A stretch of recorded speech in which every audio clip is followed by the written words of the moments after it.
Welcome to the Art of Classiness podcast, a show where we redefine what it means to be a classy lady. And sometimes it's messy. I'm Robin.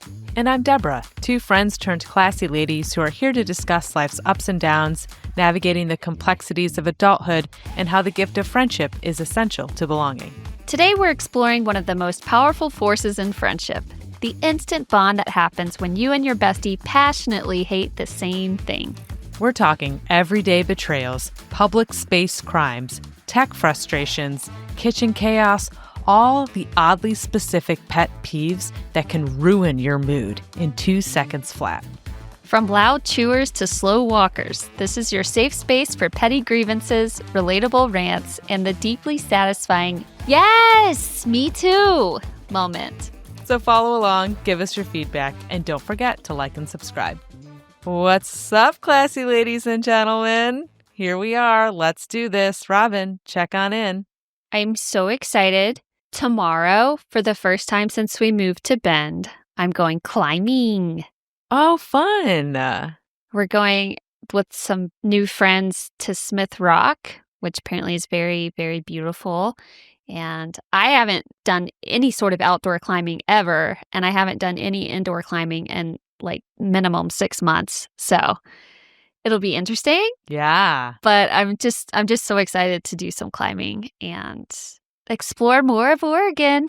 Now, I know you used to go to a climbing gym a lot in Austin. How experienced are you with climbing in the wild? Not at all. 0%. Whoa. Okay. I actually have no idea what to expect tomorrow. You know, I have my own climbing shoes, I have my own harness. But yeah, hopefully there are enough pros out there to help. Okay. Let's just stay low to the ground, Just low to the ground. Wear some extra padding. Just take it easy. It's your first run, Yeah. At the very least, there's some hikes. So if things look too daunting, I can just make a little switcheroo. Walk it out, just walk it out instead. But I'm just excited for another outdoor adventure. It's going to be great. Yeah. Oh, that's awesome. That's so cool.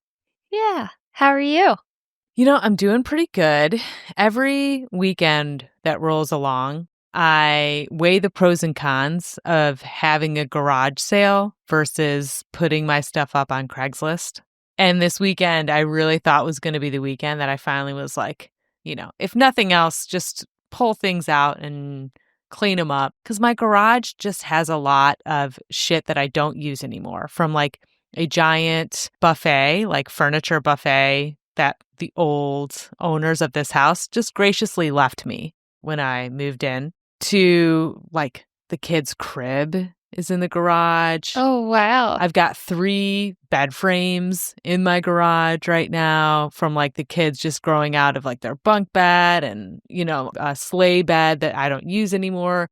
So I've literally have enough signature pieces, I would say, to warrant a garage sale, and then I'm like, it might be a good chance to just get rid of some clothes and books and shit like that. But I also don't want to do it because I live alone, well, besides my kids. But it would really just be me putting it on, which means pulling everything out, all that manual work. And then I'm like, okay, just put it on Craigslist. And then, is this still available? Can I give you $25 instead? What time will you be home? There's just too much fucking interaction. I don't want to deal with it. So I don't know what to do.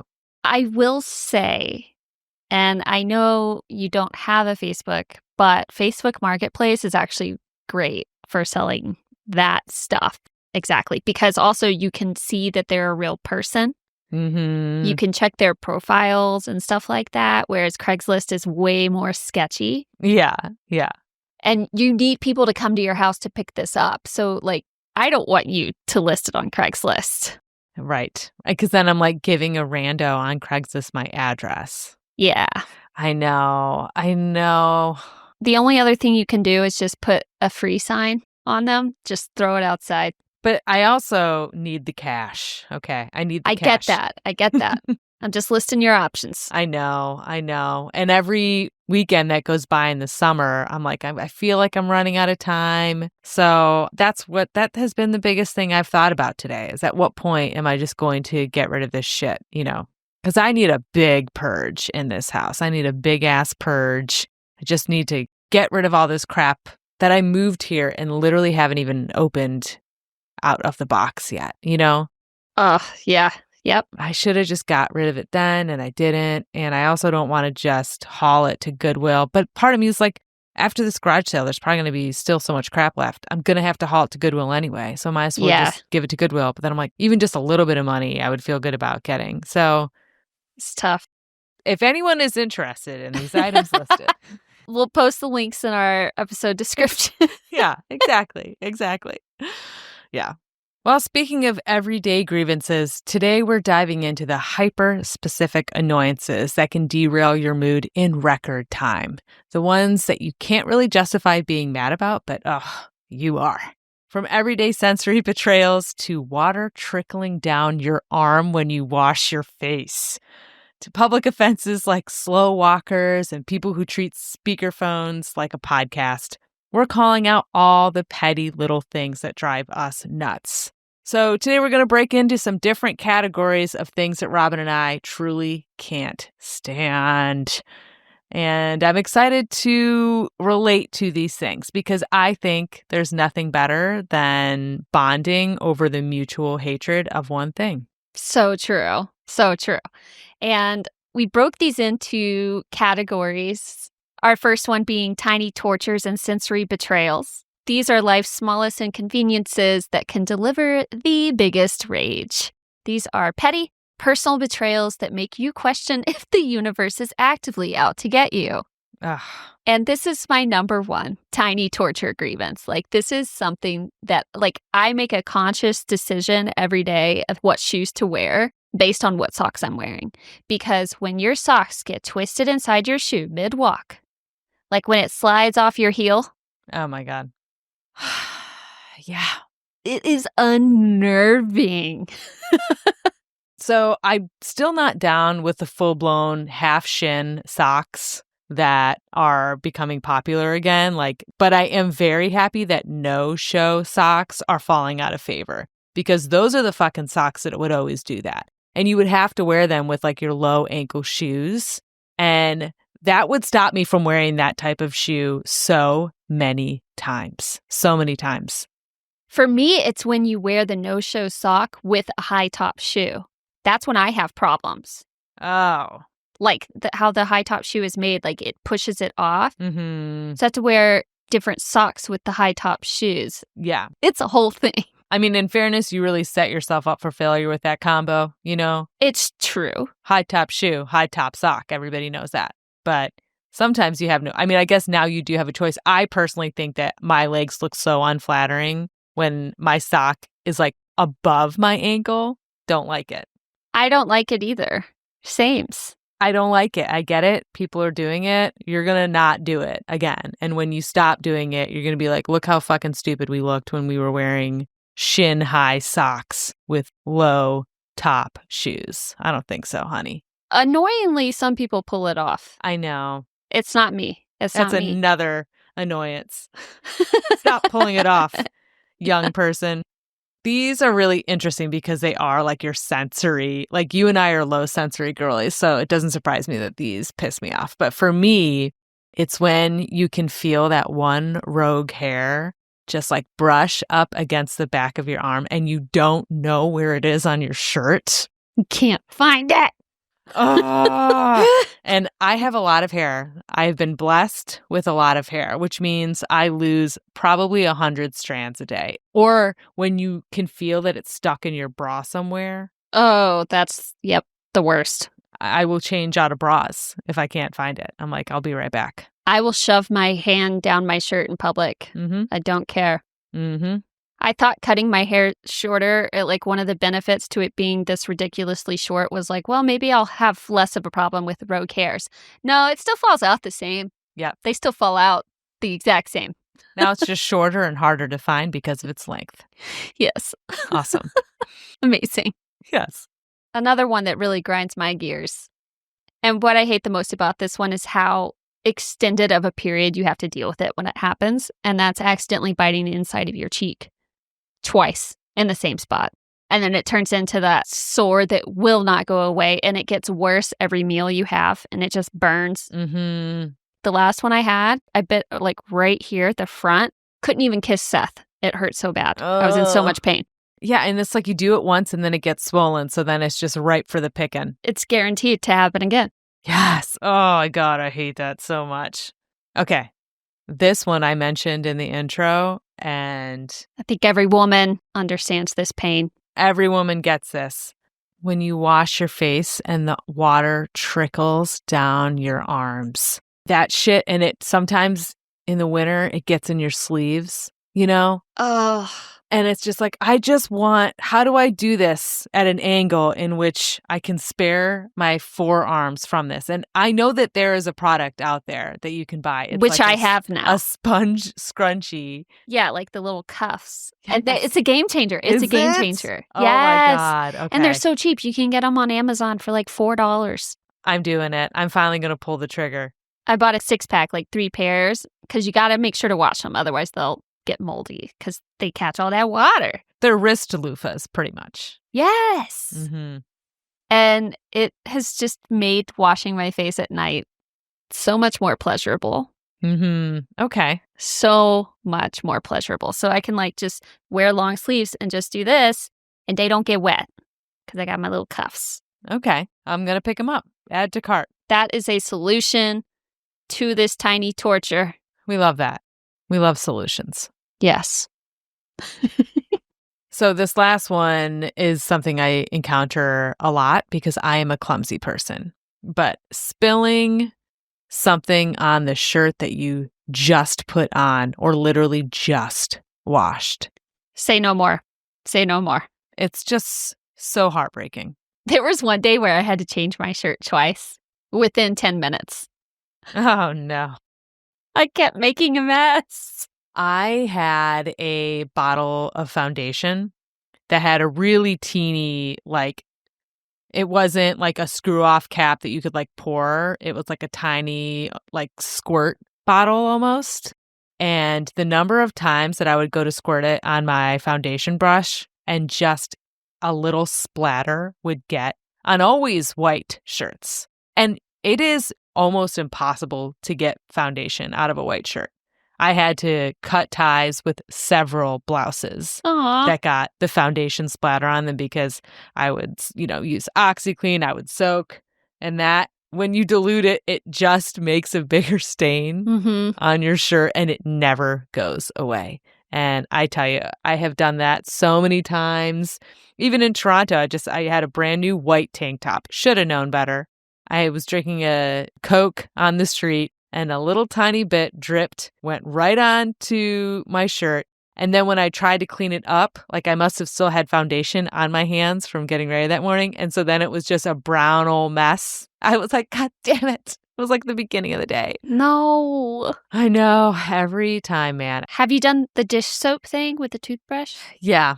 But we were out and about, and like it's fine. I'll be able to get the stain out. But in that moment, you're just walking around like a 9-year-old with a big stain on your chest. Oh, yeah. Don't you just feel so disgusting? I feel so dirty. I hated it. It really, really pissed me off. Everyone's staring at you and judging you. Everybody. Well, speaking of being out in public, these are some serious public offenses and social crimes. Because the world is full of people committing crimes against common courtesy. These are small but mighty social infractions that make you question if humanity can, in fact, be trusted. They cannot. And here is a perfect example. People who walk just slow enough that you have to awkwardly pass them. They're taking up just the right amount of space. And of course, when you want to pass them, there's someone walking towards you. Right. See, oh my God. It pisses me off like nothing else. And Seth loves to laugh at me, like, do your thing. He just looks at me, do your thing. Like, walk around. Lead the way. Mm-hmm. It's just like, ugh. Like, you can walk as slow as you want. That's your prerogative. Just don't be in the fucking way. Just don't be in the way and like understand the rules of decorum. If you're on a highway and you want to take your time, that's fine. Go in the slow lane. If you're walking slowly, go to the far right. It's not that hard of a concept for you to figure out. And I'll even say this pisses me off on like a bike path or a walking path when you have people rolling 3, 4 deep on a path, just bosom buddies, just taking up the entire lane. Like when I was training for Pelotonia and on the bike path every weekend, oh my God. If I didn't go super early in the morning, it was just amateur hour out there where I had to be like, on your left. And I'd say it so obnoxiously. So I'm like, why are you fucking rolling 4 people deep on one side of this walking path? You know, there's bikers everywhere. It's just like, pay attention, people. Yeah. Break off into twos. Get out of the way. And if you're going to walk in a row like that, at least just be aware of your surroundings. And it's really hard to know what's behind you. Right. Just be aware. Just be aware. You know who is not aware? Who? Is the person who is FaceTiming in public without headphones or using speakerphone like it's a podcast. There is a special place in hell for those people. The only time you should do that is if you're going to be saying or having a conversation that is full of gossip. Because if I have to listen to it, I should at least be entertained. Yeah, make it juicy. But it's never entertaining. It's just usually people jibber jabbing. What are you doing now? What? Oh, you out?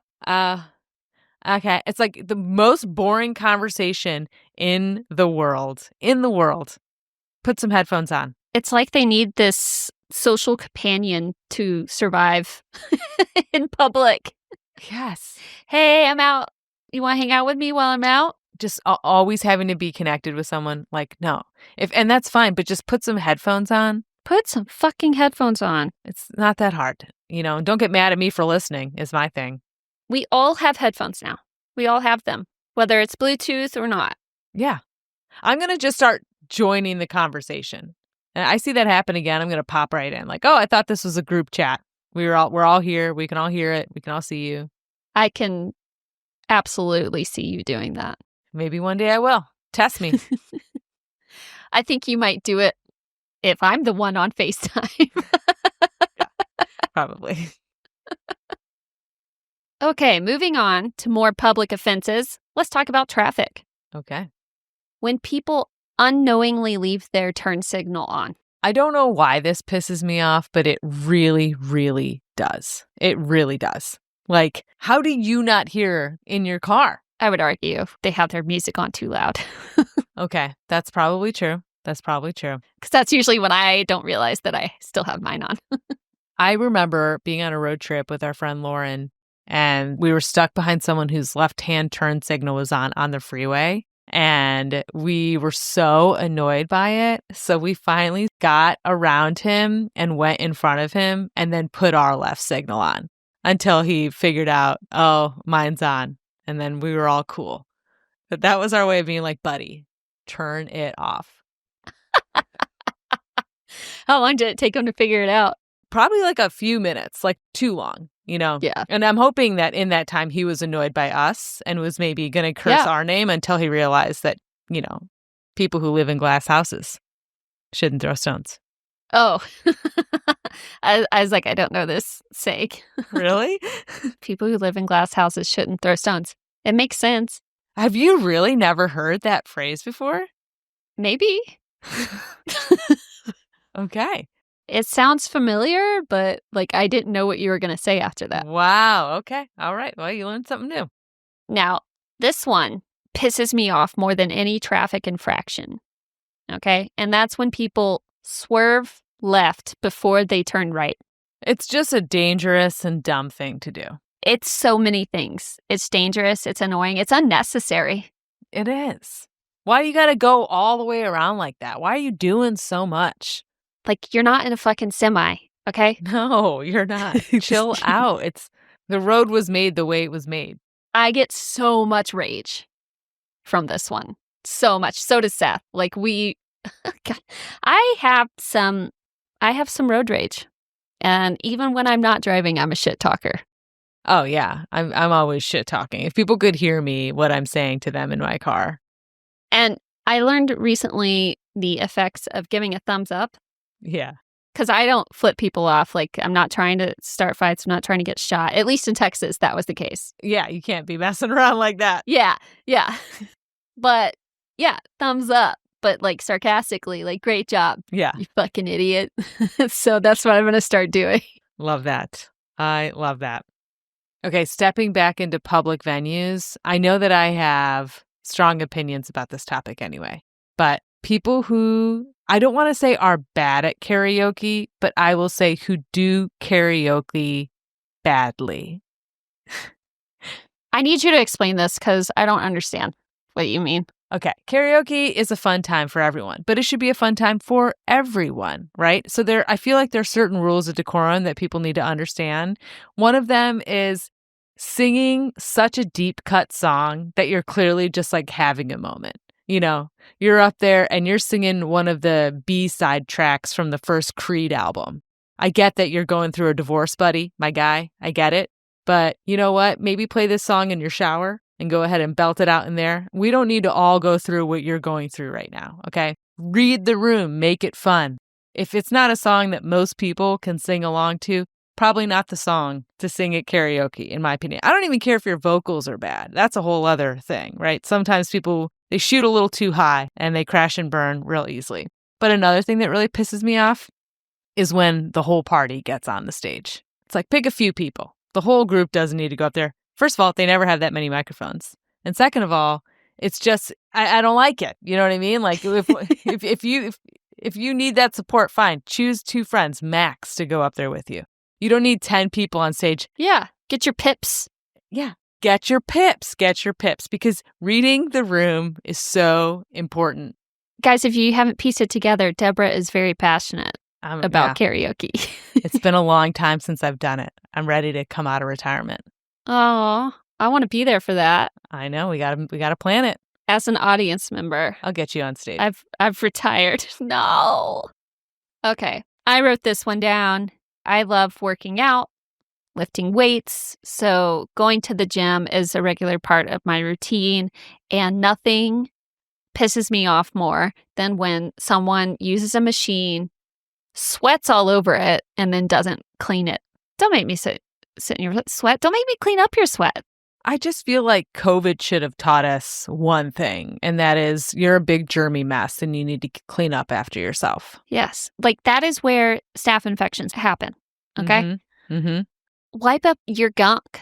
Wipe up your gunk, and good for you that you can put 2 45 plates on the Smith machine. How about you take those off before I use the machine? Oh my God, yes. Fucking take the plates off, okay? And you know what I kind of do in response to that is I lift weights, but I'm not like a strong person yet.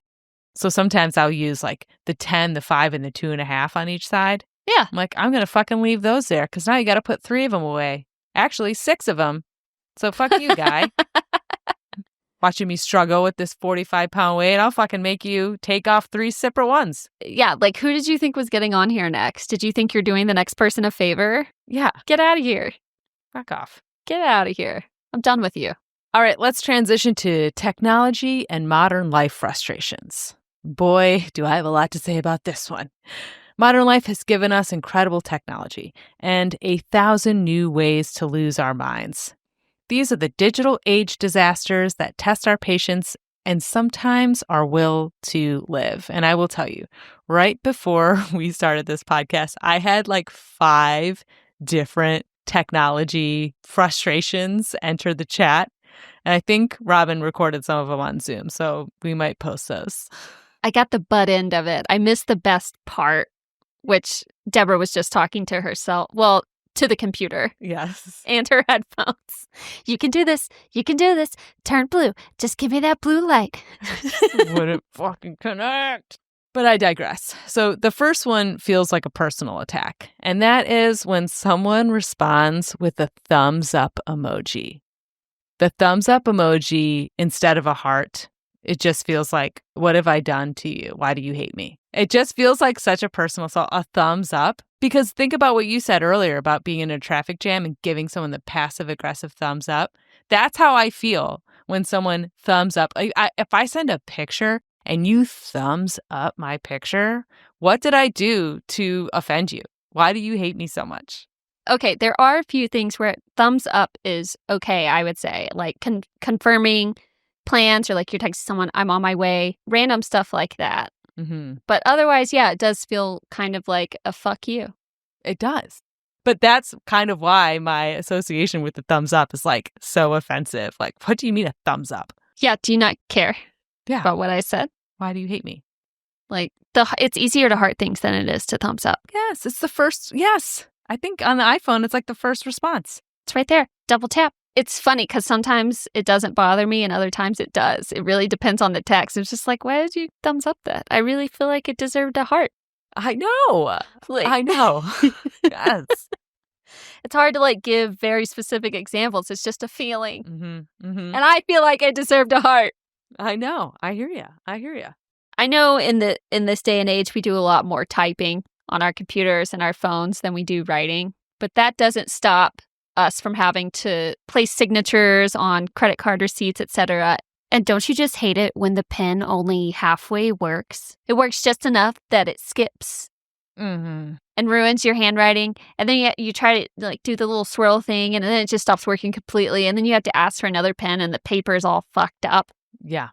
I have so many pens on my desk because I never know which one's going to work. I have such a sensory relationship with pens. There are some kinds that I just won't use. Like a gel tip pen, it just bleeds too much. I don't like it. Bic, to me, is one of the best pens. It writes the first time every time, okay? They don't always stay that way, but the first time you write it, it's always going to work. Now, what really pisses me off is when it stops working in a specific part. And so you write it on another piece of paper, like scribble it out, and then it starts working again. You're like, okay, sweet. And then you go back to the original piece of paper and it still won't write in that spot. And you're like, why won't you let me fucking finish this sentence? You know, just let me write it. Yeah. And then I'll throw them away. You had your chance. And I remember in like high school, you twist off the top and then you just like blow. Oh, yeah. Yeah. Into the end, like, I just got to push that ink down there. I don't know if that actually worked. I know. You just got to warm it up. I think you had better odds if you, like, lit a lighter. Mm-hmm. If you put a lighter to the little ball to kind of heat up the ink to get it flowing. I don't know. I don't actually know if those hacks work, but I tried them. I don't have the patience. As a frugal person, I've been in this next experience a lot, and that is when your phone charger only works if it's bent at like a 42-degree angle. Like when you've just overused your phone charger and you're like, just hold on, I got to blow on it. And then we got to bend it this way, got to wiggle a little bit. Give it a little wiggle. This is the one in my car has done this for years. Years. Oh, wow. And I'm like, no, it'll work. Just give it time. I don't know. But phone chargers are like not cheap to replace these days. But that they also like switched. And they switch. Yep. So now we have a whole different set of chargers and I think they don't break as easily. Or maybe I'm just older and I don't abuse. Yeah, right. No, they have to just be made better. I'm hoping that they're made better. But man, my son and I, Max, were talking about iPhone versus he's got a Samsung Galaxy. And I was like, we were going over the pros and cons, and he read my iPhone for filth. Just one data point after another. He's like, oh, you need an update on your phone? Oh, guess what? You have to buy a new phone. Not me. They auto-update all these features that they gatekeep for you, and you get your iPhone. Oh, you want a new charger? Guess what? They don't make them anymore. Not the Samsung. He literally went bullet for bullet and read me for filth. I was like, damn, dude. Okay, I'm sorry. I think we can all relate to this one. Trying to plug in a USB and getting it wrong every single time. How many times do you flip it? It's like, oh, well, I'm got to turn it the other way. And then you still can't get it in. You're like, maybe I did it wrong the first time. No? Mm-hmm. Yes.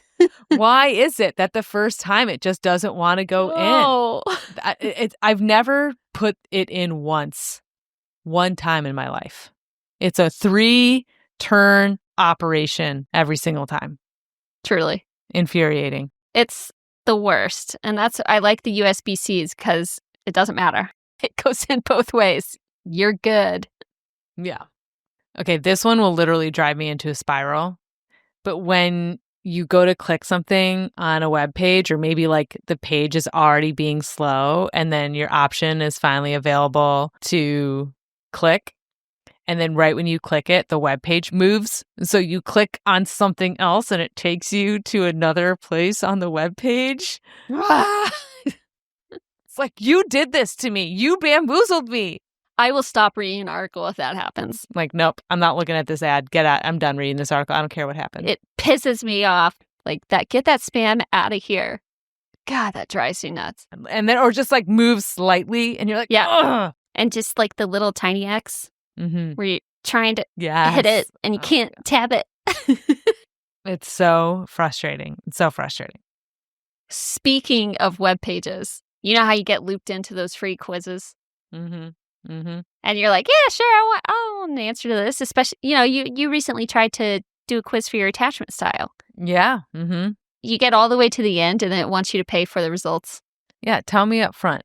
Tell me up front that I'm going to have to pay for this. Because now I just gave you all of my information. What are you going to do with it? Yeah, they have my email and I'm not going to get the answers because I'm not paying for it. No. You've been hacked. And that's why it's frustrating. Because you get to the end and you realize, God damn it, I fell for it. Yeah. It's the worst feeling. It really does feel that way. Yeah. Moving on to our good old domestic disappointments. These are everyday annoyances that feel personal, as if the universe is targeting you specifically. This one, okay, I have a thing with clothes and function.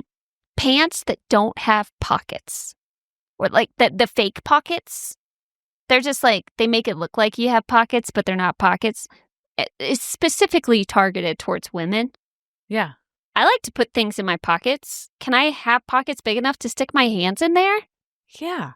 Don't give me the fake that are sewn shut. And you know what? There's a pocket in there. That's the worst part. There's an actual pocket Sometimes in there. Sometimes there's not.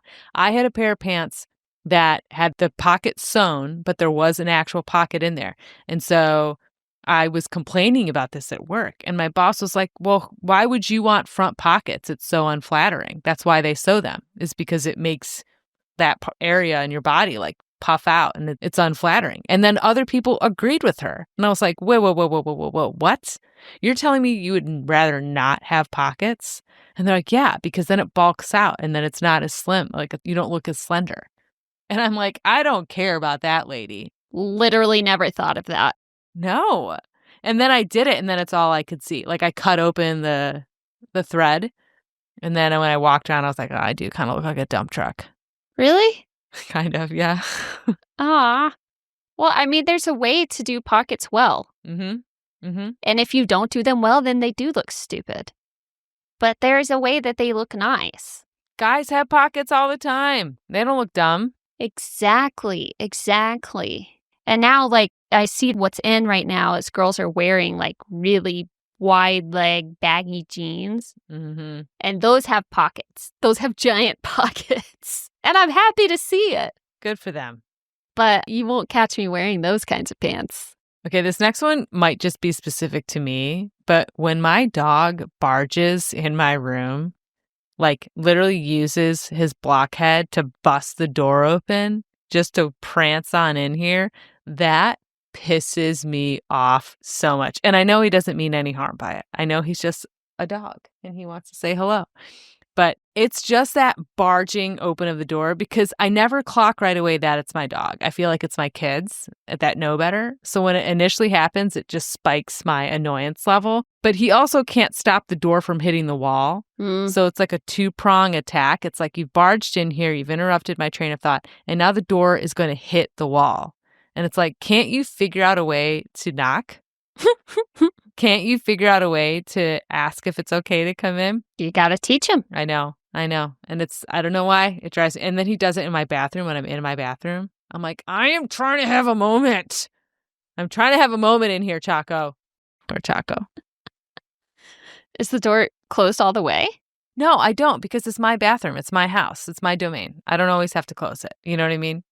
I mean, sounds like you do. I guess I do. I just don't like it when I'm alone. When I'm alone, I never close my bathroom door. I'm like, what's the point? It's my house. The point is to keep Chaco out.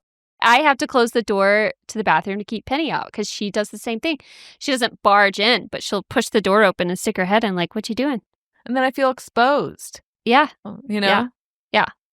I had to, start closing it because she just couldn't help herself. Like, what are you doing in there? Mm-hmm. Something personal and private. Go away. Yeah, stop looking at me. She's like, you watch me poop. That's because you don't pick up your own shit. Yeah. I have to do it for you. Learn how to flush, Penny. Okay, this next one. I deal with this on a daily basis just because of how cars function these days. And that's thinking your door is unlocked to your car, but it's locked. And then you hear it unlock and you go to open it, but it still won't open. And then the other door opens, but you can't, like, it's just chess game. Yeah. And nothing, it's one thing when you are in a public parking lot, you know, it's another thing when you get attacked in your own home. Like when my car is in my garage, I never lock my car in my garage. I know people do that for like quote unquote safety. I feel like there are so many hurdles that a burglar would have to do to get my car out of the garage. First of all, you have to have broken into my home. And if you've broken into my home, you have the keys anyway. So why does it matter if my car is locked or unlocked? But I don't see a world in which someone is going to break into my garage, open the garage, go into my house, get the keys, and drive away from my house. So I never lock my car when it's in my garage. So when I go to open the passenger door from my house to get something and it is locked, I really get unreasonably pissed. Unreasonably pissed.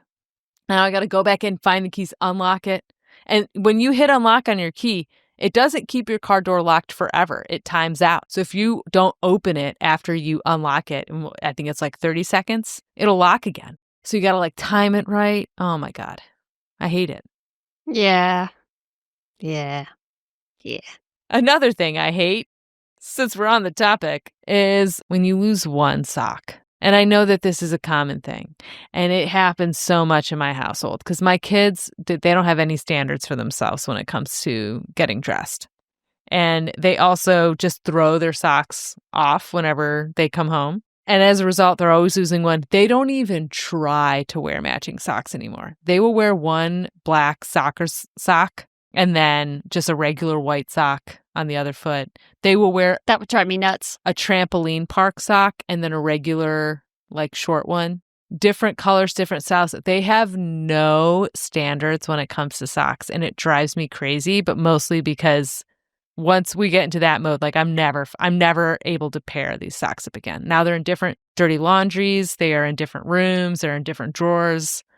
I've done several sock audits over the years to try to recorrect this, and it drives me crazy. I have to wear matching socks. Mm-hmm. Yeah. Yeah. I can't not. It's a sensory thing. They can't feel different. I will wear different colors of the same style if I have to. Sure. I don't like it, but I'll do it. But different styles is psychotic. Yeah, I agree. How often does this happen to you? You get in bed, you're all cozy, and you realize you forgot to fill your water bottle, or you realize you have to pee, or you didn't set the thermostat. Like there's something that you have to get back up to do. This usually happens to me moments after I start to fall asleep. And I'll have that panic moment of, did I close the garage? Of course you closed the garage, but are you sure you closed the garage? You should probably go up and check. What about the sliding glass door? Did you do that? And then you go and get in bed. You're like, fuck, I left the water bottle in the kitchen. Got to go up and get that. Yeah, that is beyond frustrating. And that's what husbands are for. No, not for me. It's just me. Eventually, your kids will stay up later than you, and you can have them do those tasks. Yeah, they can get it for me. I know. I already make them do all my annoying tasks.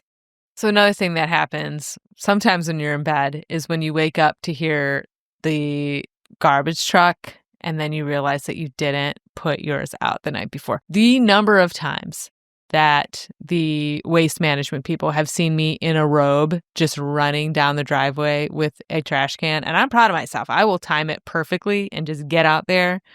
But it's the worst It's like, you're supposed to do it and you just don't do it. Yeah, I hate that feeling. Yeah, the number of times I've just jumped out of bed in sheer panic because it's like, I already missed it last week. My bin is overflowing. I Mhm. need them to take this. Yes.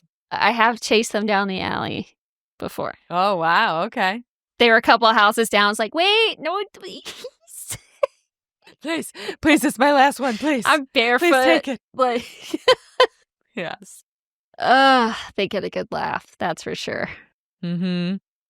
All right, let's move away from the bedroom and into the kitchen. The kitchen may be the heart of the home, but it's also where patience goes to die. These are culinary provocations that can turn even the sweetest soul into a full-blown food villain. Okay, so for me, one thing that drives me crazy is when you buy fruit and the sticker is just too sticky and you can't get it off. What's the point of getting organic produce if they're going to put that shit on there? Right. It's a scam. It's all a scam. It is a scam. It's gross. It's one thing if you do that on a type of fruit that you can peel, like an apple. I like to eat the apple skin. Then there's that. Yeah. Yeah. Find a better way. Find better adhesive. It's that simple. Just don't. Just don't. Also don't. Yeah. They don't need to do that at the farmer's market. Why do they need to do it at the grocery store? Right. Find a better way. Find a better way. Like, at least make the adhesive food safe, biodegradable. That's the solution. Right. Make it food safe. Let me eat the sticker. Edible stickers. Yes. Yes. That's what we need to do. Ugh. I hate that the most, especially when the fruit is already wet and then you try to peel the sticker off and that's when the adhesive really won't come off. It's a whole thing. It's a whole thing. Okay, this one boils my blood. People who just want a bite of your food, you're gracious enough to share, and then they take the perfect bite that you were saving to be your last bite. I can't tell you how angry that makes me. Like, it's happened with every partner. It's even happened with Seth. He has since learned not to make that mistake. He's like, well, I was just taking a bite. It's like, it's right there. I was like, yeah, it was there intentionally. Oh. How dare you? How dare you? See, you and I are on the same page because we resource guard our food. We do. We do.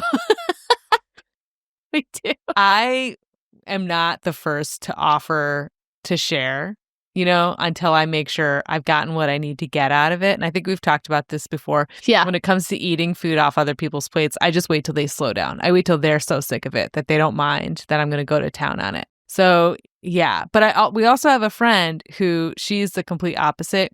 She will give you the perfect bite. Who? It's Kathleen. And Kathleen is always so generous with her food. And she will force feed you. She'll say, here, perfect bite. And she'll make sure it has all the condiment on it, all the texture, every bit of food that she can muster on a fork, and she'll give it to you. And I am like, I can't return the favor. I'm sorry, because I'm saving my perfect bite. If there are multiple perfect bites, I'm happy to share a perfect bite. But with a certain kind of sandwich, that's really difficult. Yeah. To have multiple perfect bites because things get pushed around. You got all the edges. I'm happy to give someone the perfect bite if it means I can continue to have more perfect bites. Yeah. In fact, I prefer if it's a plate of food, not a sandwich. Like, I'll make you the perfect bite and then put it on your plate. Like, here you go. Yeah. This is just for you. Stay away from my plate. But you know what I'm not hungry for, and I will never. I was about to say. Here is what I will never, ever, ever want to eat, and that is a banana. And everybody listening that knows me personally understands the visceral hatred I have for bananas. It's irrational, actually, how mad I get when bananas enter the equation, but it just immediately fills me with discomfort. I don't understand the appeal. Do you see what I did there? But I really don't. But you're good with banana puns. Yeah, I'll banana pun it all day. Think about a cartoon. And when you think about a trash can in a cartoon, what's the first thing that you see in that trash can? A banana peel. Banana peel hanging off the side or maybe right next to it. and it's always dumpy. The sound that it makes when people chew a banana is so disgusting. It's the only form of misophonia that I have, is the sound of someone. Ugh, ugh. That sound drives me crazy. The little strings that the peel leaves behind when someone peels it. I do hate those. The fact that they get brown and people like that. I don't like it when they're brown. People enjoy it when they're brown.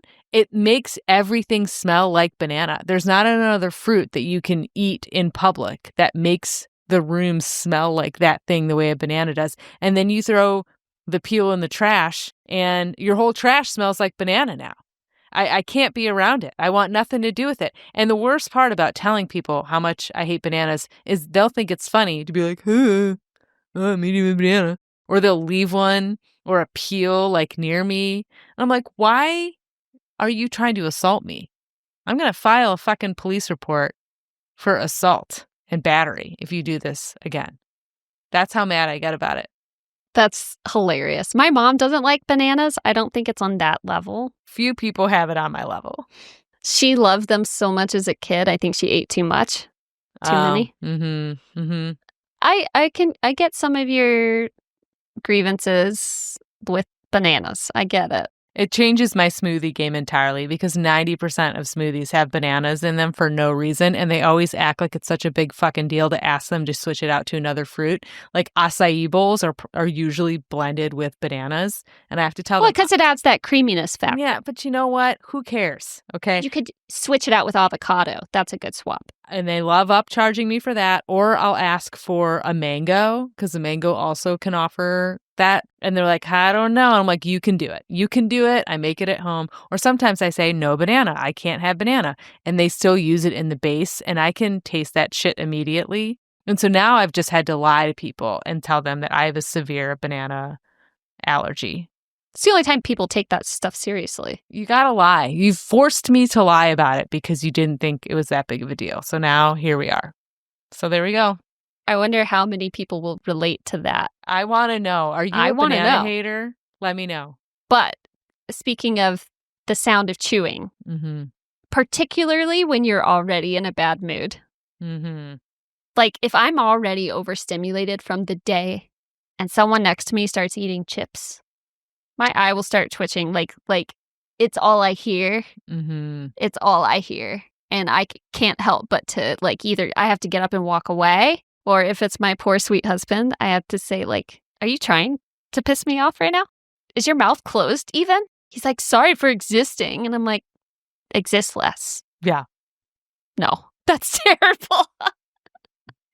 I will say this is one that doesn't really annoy me, which is crazy because I'm a low sensory girly and a lot of things piss me off, but I'm envious of you. I know. And I do feel badly for people who have that. I'm a perpetrator of this. I chew gum and I smack the shit out of it. My old coworker used to be like, do not chew that gum around me because I am a loud smacker. And that's the thing, like, I'm probably a loud chewer for certain things, too, especially chips. It's just when other people, like me, my ears, they're so sensitive. They're such sensitive girlies. So usually I have to put in my noise-canceling headphones. You got to do what you got to do to get through the day, you know? And I'm glad that you have that option. Okay, this is something I experience on a daily basis. Going to pour from a pitcher in the fridge only to find that it's basically empty. Either that or empty boxes of food in my pantry. Especially with kids. They're the biggest offenders. I don't know how many times I need to tell them. And now I stopped doing it. I will stop them from whatever they're doing and make them go in the kitchen and break down the box and throw it away because it drives me crazy. But they will put empty milk cartons back in the fridge. Okay, 𝐵𝗵𝐵𝘀. They will put like a teaspoon of lemonade back in the pitcher and like into the fridge, and it drives me bonkers. It's always the water pitcher for us. Like, we're both offenders of this. Yeah. But it's just like, there's some in there. I'll throw it back in. I don't feel like filling it up, even though the sink's right there. Somebody else will do it. See, that's the thing when you live with another adult is you're like kind of hoping somebody else will do it. And for me, I'm the only adult. So it's just me. They're learning. Yeah. They're learning. Okay. Another